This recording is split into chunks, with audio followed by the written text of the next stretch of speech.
Welcome back, everyone. It is Season 2, Episode 2 of the Lucid Journeys podcast, and we are just so excited to keep the celebration going. Yeah, it is really great to be back into it. The energy around the newly released second edition of the Dreams of Phillip Aisling has been, well, it's just been incredible. It really has. So let me ask you a question to kick things off. What do two blank spaces, a fist bump, and the agonizing thought, I am a nobody, what do they all have in common? Well, I know the answer to this one. They are all brand new, tiny revisions made to this second edition. Yeah. And what's really fascinating here is how these incredibly small changes, they completely alter how the story feels to you, the reader. Right. But I guess before we get to the edits, we should probably establish what the story is actually about for anyone who hasn't read it yet. Oh, yeah, definitely a good idea. Yeah. Because it's not your standard, swords and sorcery fantasy. Phillip Aisling is this young guy navigating a world where lucid dreaming is an actual skill you can master. Like, consciously waking up and controlling your dreams. Right, and the Numinous Nagwaagan from the title. The object is so vital to his survival. Exactly. The Nagwaagan is a purely protective object. It was made specifically to catch and guard against threats in the dreamscape. Because the magic system is based entirely on the mind, the psychological state of the characters is just as important as their physical actions. Oh, for sure. Which is why the author's revisions are so impactful. You can look at this revision process at 3 different scales. Let's start with the micro scale, which is the keystroke. Wait, when you say keystroke, are we talking about literal formatting, like going back and fixing typos from the first run?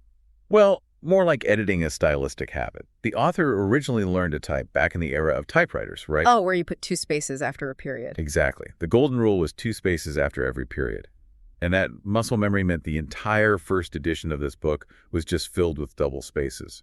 Wow, I didn't realize that. Yeah, so in this new second edition, every single one of those double spaces was quietly deleted. No reader is consciously going to notice, but the pages just intuitively read cleaner. Yeah, it's like wiping a smudge off your glasses. You don't consciously notice that the glass itself is cleaner. You just look through it and suddenly see the world so much better. The pages intuitively read faster without those visual pauses. That is a great way to put it. So that invisible correction is the first scale. The second scale is slightly larger, which is the gesture. Okay, the gesture. Yeah, in this new edition, the author added a simple fist bump between the characters Jack and Phillip. Wait, just a recurring fist bump? Like no grand speeches about how they die for each other or anything? No, literally just a fist bump. No heavy, dramatic dialogue was added about their bond at all. Just this one recurring automatic action. Which actually perfectly mirrors real-world psychology. Behavioral studies show that relationships aren't cemented by grand movie moment speeches. Right. They're sustained by micro-interactions, those small, predictable bids for connection. So by adding that fist bump, the author didn't just tell us they were friends, he gave us the behavioral evidence of it. Precisely. And if we connect this to the bigger picture, it leads us right to the third scale of revision, which is the macro scale, the thought. Right. The author actually went into Philip's internal monologue and made his self-doubt much sharper. At his absolute lowest point, Philip now explicitly thinks to himself, I am a nobody. Okay, wait. I have to push back on this a little bit. Why on earth would an author revise their fantasy hero to be more insecure? I know, it sounds counterintuitive, yeah. Yeah, you usually want your protagonist to be bold and courageous, especially in a story about mastering the mind. It raises a really important question.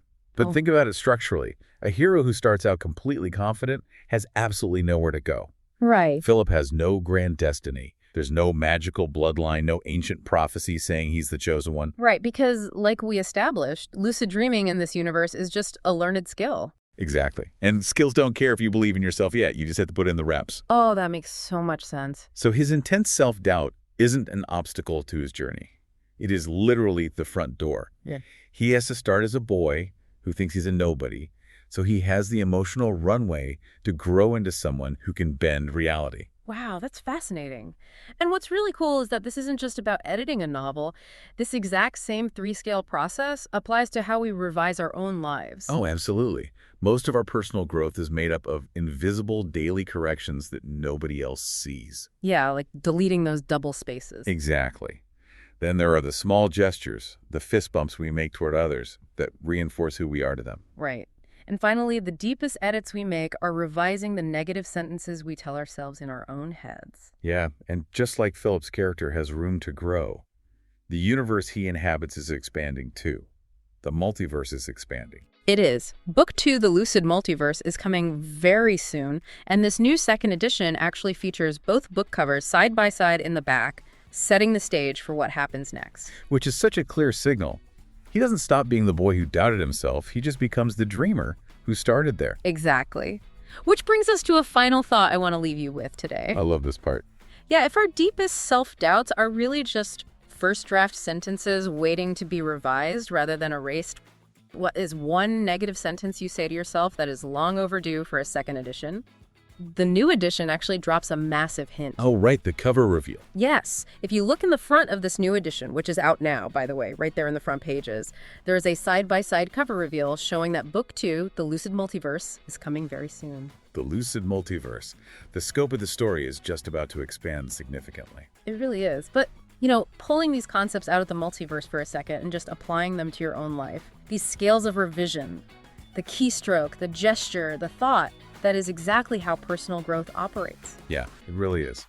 We all tend to obsess over grand, sweeping transformations, but honestly, it's the invisible daily corrections in those small habitual gestures that actually define who we are.